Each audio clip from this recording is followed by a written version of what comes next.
Good day. This is Alaysa Mehufana and this is Gender Interest and Needs in Development. Economic Development, Men's Interest and Needs. Mas priority po ang access ng mga lalaki sa trabaho kumpara sa mga babae na kailangan pang mag-face ng barriers para lang makapasok sa isang trabaho. At including na rin dito yung limited access sa education and other financial services. Pagdating naman po sa education and skills development, ang mga lalaki ay maaaring makinabang mula sa mga programs mula sa pagsasanay at para mas maghusay sa kanilang mga tungkulin para sa ekonomiya.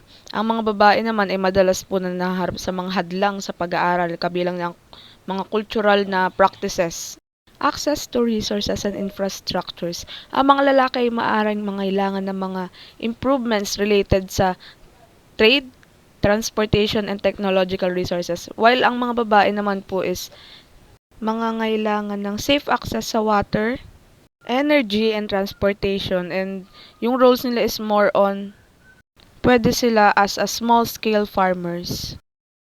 Tingnan naman po sa gender interest, dito papasok yung mga gusto at mga priorities ng bawat individuals due to their social positioning based sa kanilang gender attributes. Practical gender interest. Reproductive roles. Dito po i-ensure yung kanilang access sa healthcare, safe childbirth practices, and family planning upang suportahan ng kanilang mga tungkulin bilang ina at mga tagapag-alaga ng mga anak. Economic roles. Access sa education, employment opportunities at patas na sahod upang suportahan ang kanilang mga kailangang ibigay sa kanilang pamilya. Community roles. Ligtas at sapat na tirahan. Mabigyan ng access sa malinis na tubig at mga ibang facility na nagsusuport ng kanilang roles upang mapanatili ang kalusugan at kagandahan ng sambahayan at ng komunidad. Strategic gender interest. Political empowerment. Pantay na akses sa kapangyarihan at sa paggawa ng desisyon, kabilang ang pampulitikang representasyon at mga pagkakataon upang mamuno. Economic empowerment. Control over resources, financial independence, at pantay na pagkakataon para sa pag-unlad ng kanilang mga careers. Social empowerment. Pagbabago ng societal attitudes and norms to promote gender equality and challenges stereotypes. Gender needs. Specific requirements and resources necessary to fulfill this gender interest. By means, lahat ng individuals ay pwedeng abutin ng kanilang mga hangarin at matugunan ng kanilang mga isipin sa kanilang gender at kanilang societal constraints. Practical gender needs. Reproductive roles. Access to healthcare, safe childbirth practices, and family planning services. Productive roles. Access sa edukasyon at mabigyan ng pagkakataong magtrabaho at mabigyan rin ng patas na sahod. Community roles. Ligtas at sapat na tirahan, access sa malinis na tubig at mga pasilidad sa kalinisan. Strategic gender needs. Equal access to power and decision making. Representasyon at pagkakataon upang mamuno sa pamamagitan ng pakikilahok sa kanilang mga public life. Challenging gender-based violence. Legal protection, access to support services, and prevention programs. Economic empowerment. Access sa resources, financial independence, and control sa mga ari-arian.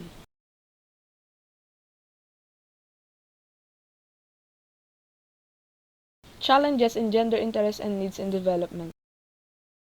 Gender stereotypes. Mga stereotype tungkol sa kakayahan at tungkulin ng mga babae na maaaring makahadlang sa kanilang access sa education, leadership positions, and economic opportunities. Lack of divorce.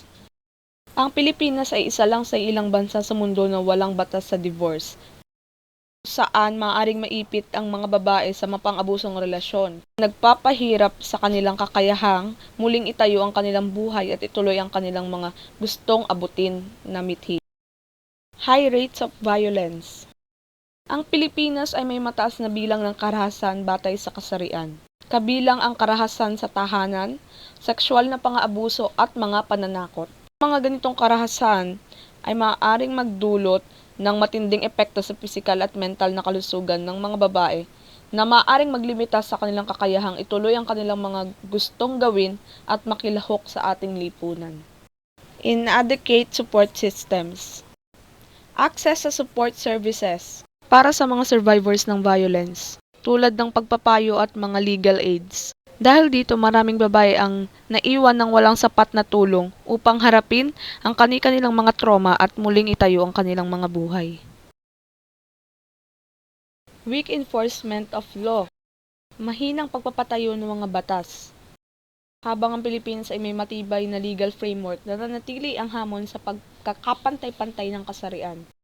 Pagpapatupad ng mga batas ay maaaring humantong sa isang hindi pagkakaunawaan sa pagitan ng mga batas at ng mga karanasan ng mga kababaihan.